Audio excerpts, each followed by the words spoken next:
Hello everyone, welcome back to Good Lifestyle, Good English. My name is Madhvi Vemuri. So day 44కి వచ్చేసాము. 43 videos మీరు మొత్తం చూసి ఉంటే, నేను చెప్పినట్టుగా ప్రాక్టీస్ చేసి ఉంటే ఇప్పుడు మీకు చాలా కాన్ఫిడెన్స్ వచ్చి ఉంటుంది. ఎస్, నేను ఏ సెంటెన్స్ అయినా కూడా నేను ఇంగ్లీష్లో కన్స్ట్రక్ట్ చెయ్యగలను అన్న కాన్ఫిడెన్స్ అయితే వస్తుంది కదా, వచ్చే ఉంటుంది. మీరు ఇంకా చూడకపోతే డే 1 నుంచి కొంచెం టైం కేటాయించుకొని చూడండి, ప్రాక్టీస్ చేయండి, మీకు వస్తుంది, ఖచ్చితంగా కాన్ఫిడెన్స్ వస్తుంది. కాకపోతే ఇంకా ఒక డౌట్ అనేది ఉంటుంది మైండ్లో. సో అవసరమైనప్పుడు మాట్లాడలేనేమో, ఇప్పుడు మాట్లాడలేకపోతున్నాను, ఇంకా నేను లేట్ చేస్తున్నాను, కన్స్ట్రక్ట్ చేయడం ఆలస్యం అవుతుంది, దానివల్ల ఇంగ్లీష్లో మాట్లాడాలి అనుకున్న టైంలో తెలుగే వచ్చేస్తుంది. సో ఒక్కొక్కరికి ఒక్కొక్క ప్రాబ్లం ఉంటూ ఉంటుంది. అది దేనివల్ల, మనం ఎంత నేర్చుకున్నా ఎందుకు మాట్లాడలేకపోతున్నాం? Because of lack of practice అనమాట. సో తెలుగు అంటే మనం పుట్టినప్పటి నుంచి వింటున్నాము, చుట్టుపక్కల అందరూ తెలుగులోనే మాట్లాడుతూ ఉంటే మనకు ఆటోమేటిక్గా తెలుగు వచ్చేస్తుంది. మనము ఆ విధంగా ఇంగ్లీషు నేర్చుకోలేకపోయాం కదా ఫస్ట్ నుంచి. మనకు అసలు అటువంటి వాతావరణం ఇక్కడ లేదు. లేనప్పుడు ఏమవుతుంది, అంత తెలుగు వచ్చినంత ఈజీగా ఇంగ్లీష్ మనం మాట్లాడలేము. సో అలాంటి ఎన్వైర్న్మెంట్ మనం క్రియేట్ చేసుకోగలిగితే మెల్లిమెల్లిగా ఇంగ్లీష్ పదాలు పలకడం అలవాటు అవుతుంది. అసలు ఇంగ్లీష్ పదాలు పలకడం, తెలుగు పదాలు పలకడం రెండు వేరువేరుగా ఉంటుంది. సో ముందు మన మౌత్ ఆర్గాన్స్ కూడా ఇంగ్లీష్ వర్డ్స్ ప్రొనౌన్స్ చేయడానికి కొంచెం అలవాటు పడాలి. లేకపోతే మన తెలుగు ఫ్లేవర్ ఇంగ్లీష్కి అంటుకుపోతుంది. ఓకే, ఏ భాష ఫ్లేవర్ అయినా ఇంకో భాషకి అంటుకోకూడదు, ఎందుకంటే మన అది కంప్లీట్గా నేర్చుకున్నట్లు అవ్వదు అనమాట. సో మీరు బాగా ప్రాక్టీస్ చేయాలి, ఎక్కువ వినాలి, ఇంగ్లీష్ ఎక్కువ వినాలి అండ్ ఎక్కువ మాట్లాడటానికి ట్రై చేయాలి. చిన్న చిన్న వర్డ్స్ ఇంక్లూడ్ చేసి మాట్లాడుతూ ఉండాలి తెలుగులో మాట్లాడేటప్పుడు కూడా. అలానే తర్వాత మెల్లమెల్లిగా చిన్న చిన్న ఫ్రేజెస్, తర్వాత సెంటెన్సెస్ కలిపేసి మాట్లాడుతూ ఉంటే ఆటోమేటిక్గా ఇంగ్లీష్ మాటలు మాట్లాడే ఒక అలవాటు అనేది మనకు అవుతుంది. నెమ్మదిగా మనము ఇంగ్లీష్ మాట్లాడటానికి అవకాశం ఉంటుంది. సో బాగా ప్రాక్టీస్ చేయాలి. ఓకే, సో డే 44లో మనము ఏం నేర్చుకుంటున్నాము. ఈ వీడియో చాలా ఇంట్రెస్టింగ్గా ఉంటుంది, అస్సలు వీడియో స్కిప్ చేయొద్దు, చివరి వరకు చూడాల్సిందే. ఓకే, సో ఇవాళ మనము కొన్ని అడ్జెక్టివ్స్ నేర్చుకుందాం. అడ్జెక్టివ్స్ అంటే మనము పార్ట్స్ ఆఫ్ స్పీచ్లో నేర్చుకున్నాం కదా, సో మళ్ళీ ఏంటి పార్ట్స్ ఆఫ్ స్పీచ్ అనుకోవద్దు. అడ్జెక్టివ్స్ అనేవి కొన్ని సపరేట్గా నేర్చుకుంటే బాగుంటుంది, నేర్చుకోవాలి కూడా. అన్నీ వీడియోలో చెప్పలేను, వీడియో అంత లెంత్ అయిపోతే మీరు చూడలేరు, అంతసేపు నేను కూడా వీడియో చేయలేను. సో కొన్ని చెప్తాను. డే 44 మళ్ళీ ఇంకొక వీడియో కూడా చేస్తాను, దాంట్లో మరికొన్ని చెప్తాను. ఓకే, సో ఎందుకంటే డే 45 వేరే విధంగా డిజైన్ చేశాను కాబట్టి. చూడండి, ఫస్ట్ అడ్జెక్టివ్ వచ్చి, అసలు అడ్జెక్టివ్ అంటే ఏంటి ఒకసారి గుర్తు చేసుకుందాం. ఒక నౌన్ను కానీ ప్రొనౌన్ను కానీ డిఫైన్ చేస్తూ దాని గురించి డిస్క్రైబ్ చేస్తూ ఉన్న పదాలను అడ్జెక్టివ్స్ అంటాము. మీకు తెలిసినటువంటివి జనరల్గా అందరికీ తెలిసినవి ఏంటి? She is a beautiful girl, he is a wise man, it's a tall tree. ఇవేంటంటే ఆ నౌన్స్ని డిఫైన్ చేస్తుంది. నౌన్స్ని కానీ ప్రొనౌన్స్ని కానీ వాటి లక్షణాలను డిస్క్రైబ్ చేస్తున్నటువంటి పదాలు. సో అవి అందరికీ తెలిసినవే. ఇవి కూడా మీకు ఇందులో తెలిసిండొచ్చు, తెలియకపోవచ్చు, అయినా వీడియో జాగ్రత్తగా చూడండి. Okay, cautious. ఫస్ట్ వన్ వచ్చి కాషియస్. కాషియస్ అంటే ఏంటి? కాషియస్, కాషన్ అని విన్నారా? కాషన్ అంటే జాగ్రత్త ఆర్ హెచ్చరిక అని కూడా వస్తుంది, జాగ్రత్త అని కూడా ఉంటుంది. సో ప్రికాషన్ విన్నారు కదా, ప్రీ అంటే ముందు, కాషన్ అంటే జాగ్రత్త, ముందు జాగ్రత్త అనుకోవచ్చు. ప్రికాషన్ అంటే ముందు జాగ్రత్త. అలానే కాషియస్ అంటే జాగ్రత్తగా ఉండటం, being careful and hesitant and avoiding risks or dangerous. Being careful అంటే జాగ్రత్తగా ఉండటం, అలానే హెజిటెంట్ అంటే తడబాటు పడుతూ ఉండటం, అంటే ముందుకు వెళ్ళొచ్చా వెళ్ళకూడదా, చెప్పొచ్చా చెప్పకూడదా, ఈ పని చెయ్యొచ్చా చేయకూడదా అన్న ఒక తడబాటుని హెజిటేషన్ అంటాము. సో అలా హెజిటేట్ అవుతున్న వాళ్ళని హెజిటెంట్ అనొచ్చు. అలానే అవాయిడింగ్ రిస్క్స్కి దూరంగా ఉంటారు, డేంజరస్ వాటికి దూరంగా ఉండేటువంటి వ్యక్తుల్ని మనము కాషియస్ అని అంటూ ఉంటాము. వ్యక్తుల్ని కాషియస్ అనము, కాషియస్ అని డిస్క్రైబ్ చేస్తూ ఉంటాము. He is a cautious person, అతను చాలా జాగ్రత్తగా ఉంటాడు అని చెప్పడానికి. ఏదంటే అది, ఎప్పుడు ఏదనిపిస్తే అది చేయడు, చాలా జాగ్రత్తగా ఆలోచించి చేస్తూ ఉంటాడు. He is very cautious. He is a cautious driver. So he always drives carefully with low speed అని చెప్పచ్చు, తక్కువ స్పీడ్తో డ్రైవ్ చేస్తూ ఉంటాడు. అలానే he is a cautious investor. So he always invest his money in low risk stocks or safest stocks. ఎప్పుడు కూడా safest stocks మీదే ఇన్వెస్ట్ చేస్తూ ఉంటాడు. అంటే రిస్క్ తీసుకోడు, జాగ్రత్త పరుడు అని అర్థం. Okay, cautious means. అలానే నెక్స్ట్ వచ్చి చార్మింగ్. చార్మింగ్ అంటే చామ్ అంటే ఏంటి? చామ్ అందంగా అని అర్థం. చార్మింగ్ అంటే అందంగా ఉండేటువంటి అని అర్థం. అందంగా మీన్స్ మనోహరంగా, అట్రాక్టివ్, ఆకర్షణీయంగా ఉండటం అంటాం చార్మింగ్ అంటే. She is a charming women with beautiful smile and sparkling ice. ఇలా ఏనైనా చెప్పుకోవచ్చు. చాలా అందంగా ఉండేటువంటి మనిషి, అట్రాక్టివ్గా ఉంటుంది, మంచి స్మైల్ అండ్ ఐస్ తోటి.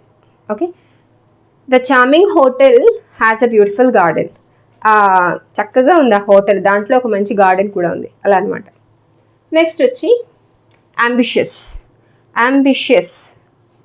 అంబిషన్ అంటే ఏంటి? Everyone has an ambition. ప్రతి ఒక్కరికి ఒక అంబిషన్ ఉంటుంది, ఒక గోల్ ఉంటుంది, ఒక టార్గెట్ ఉంటుంది, అంటే రీచ్ అవ్వదగినటువంటిది. So we travel towards the target. మనము టార్గెట్ వైపుగా ట్రావెల్ చేస్తూ ఉంటాము. So having a strong desire to success పొందడానికి, సక్సీడ్ అవ్వడానికి స్ట్రాంగ్ డిజైర్ ఉన్నటువంటి వ్యక్తులని అంబిషియస్ అని డిస్క్రైబ్ చేస్తూ ఉంటాము. అలానే టు అచీవ్ సంథింగ్, ఏదైనా సాధించడానికి. ఓకే, కొంతమంది ఏదైనా టార్గెట్ పెట్టుకుంటే అది అయ్యే వరకు నిద్రపోరు. ఆ జీల్ అనేది ఎప్పుడు అలా తడుతూ ఉంటుంది వాళ్ళని. జీల్ అంటే ఏంటి? ఒక తపన, చెయ్యాలి, ఇది ఏదైనా చెయ్యాలి అనేటువంటి తపన అనమాట. సో అటువంటి జీల్ ఉన్నటువంటి వ్యక్తిని హీఈస్ అంబిషియస్ అని చెప్తూ ఉంటాము. He is ambitious student. అతను అంబిషియస్ స్టూడెంట్ అంటే అతను సాధించాలి అని, నేను ఫస్ట్ రావాలని కోరుకునేటువంటి పిల్లాడు అని అర్థం. He is an ambitious student. He always wants to be the top student of the కాలేజ్లో ఎప్పుడు టాప్ స్టూడెంట్గా ఉండాలని అనుకుంటూ ఉంటాడు. He always tries to be the top student of the college. Or he always tries to be the valedictorian. అంటే ఏంటి? He's అ valedictorian అంటే ఏంటి? He already has some achievements in his pocket. His especially academic achievements అనమాట. అతనికి చాలా academic achievements అనేవి already అతని దగ్గర ఉన్నాయి. So he is a valedictorian అంటాము. సో ఇక్కడ ఏం చెప్తున్నాను? Ambitious. He is ambitious student. He always tries to be a valedictorian. ఒక valedictorianగా ఉండటానికి ట్రై చేస్తూ ఉంటాడు అని చెప్తున్నాను. క్లియర్ కదా? అలానే ఇంకా ఎలా చెప్పచ్చు? She is an ambitious business woman and she always tries to get success. Okay, next flexible అంటే ఏంటంటే చూడండి, able to adjust or edit లేదా bending easily. మనం మనుషులను అయితే ఫ్లెక్సిబుల్ పర్సన్ అని చెప్పాము అంటే he can adjust with the circumstances అని అర్థం. Or he can adopt to the situations easily. ఏ పరిస్థితులకైనా అనుగుణంగా అతను అడ్జస్ట్ అయిపోతాడు. అలానే బెండింగ్ ఈజీలీ, వస్తువుల విషయంలో అది ఈజీగా బెండబుల్గా ఉందనుకోండి. If something is bendable then we can say that it is flexible. ఇప్పుడు ఒక ఇనుప తీగ తీసుకున్నాం, ఏదైనా ఐరన్ రాడ్ కానీ ఆర్ ఎనీ అదర్ సన్నటి వైర్ లాంటిదని తీసుకొని మనం ఇట్ ఈస్ ఫ్లెక్సిబుల్ అని చెప్పొచ్చు. Because we can mould it, we can bend it, we can make it as a circle. So then it is a flexible thing అని చెప్తూ ఉంటాము. This cloth is flexible so we can wear it comfortably. ఇది చాలా ఫ్లెక్సిబుల్గా ఉంది అంటే ఇలా వంగుతూ ఉంది అంటే ఫ్లెక్సిబుల్గా అంటే కంఫర్టబుల్గా ఉంటుందని చెప్పడం అనమాట. Okay, next vigilant means watchful or attentive. Vigilant, watchful, attentive అంటే ఏంటి?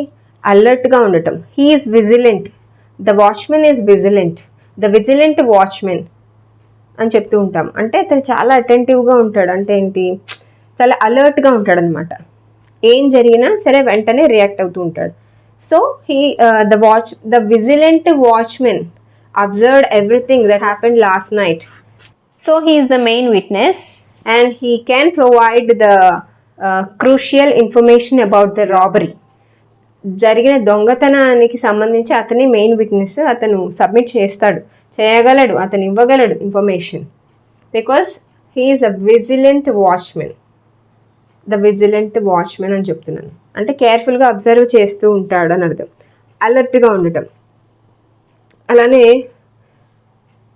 We have to be vigilant when we are walking on the road. మనము నడిచేటప్పుడు, రోడ్డు మీద నడిచేటప్పుడు we have to be vigilant.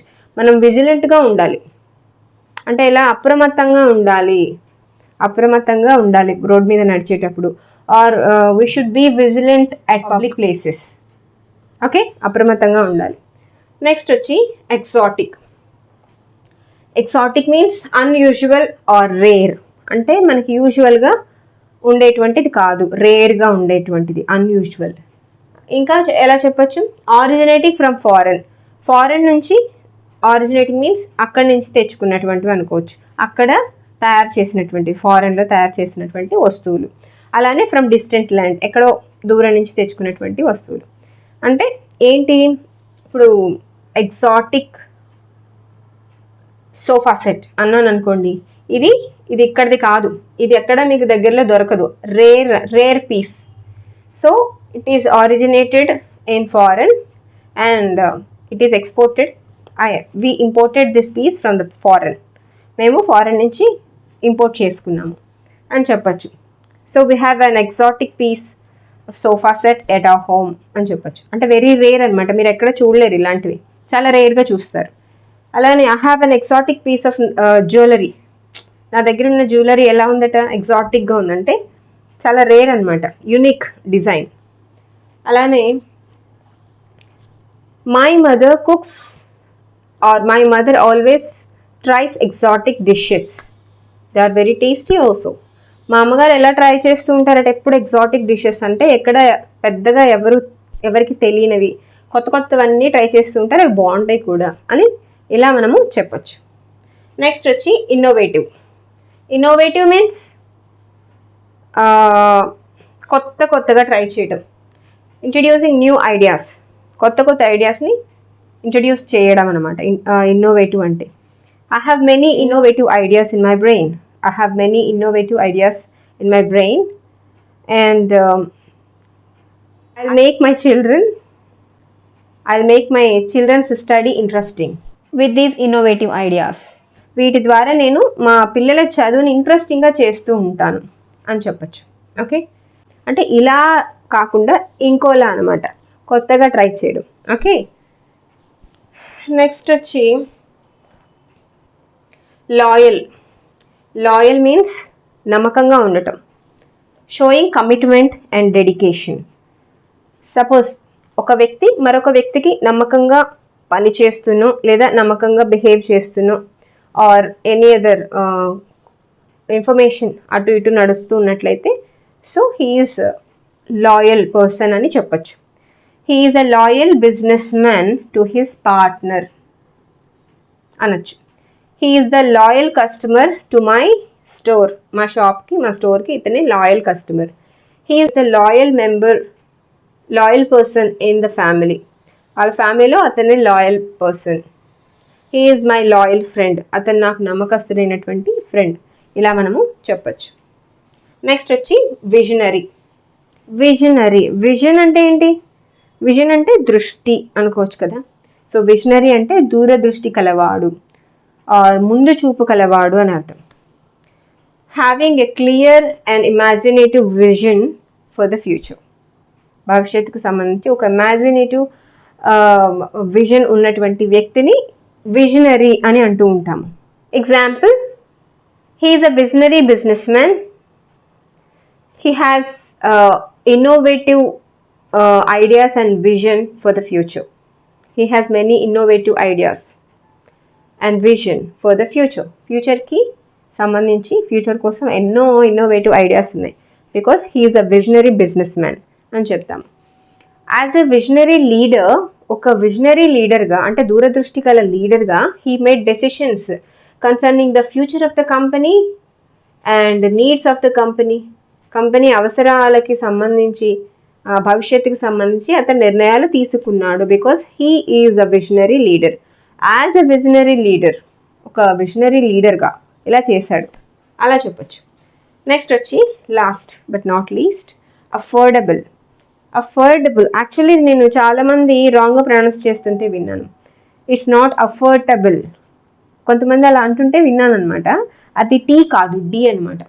Affordable అంటే ఏంటి? అఫోర్డ్ అనేది verb. I can drive the car, I can write, I can read, I can cook అని చెప్తూ ఉంటాం కదా. అలానే ఐ కెన్ అఫోర్డ్ అంటే ఏంటి? నేను అఫోర్డ్ చేయగలను అంటే నేను ఎలా చెప్తాము కరెక్ట్ వర్డ్. అఫోర్డ్ అంటే నేను అఫోర్డ్ చేయగలను అంటే నేను ఖర్చు పెట్టగలను. I have enough money to buy this. నేను ఇది కొనడానికి నాకు సరిపడినంత నా దగ్గర డబ్బు ఉంది. So I can afford this, నేను దీన్ని అఫోర్డ్ చేయగలను అని చెప్తాం.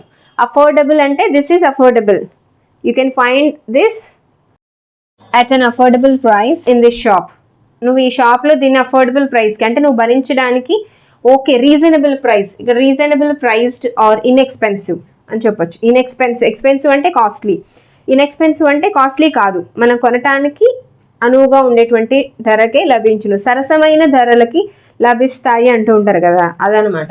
సో అఫోర్డబుల్ ప్రైజెస్ అంటే మనం కొనడానికి వీలుగా ఉండేటువంటి ప్రైజెస్ అని అర్థం. The restaurant offers affordable prices for the లంచ్కి వాళ్ళు మంచి అఫోర్డబుల్ ప్రైజెస్లోనే ఉంచారు. You can find these clothes at affordable prices in the particular shop, ఎలా అనమాట, ఇలా చెప్పొచ్చు.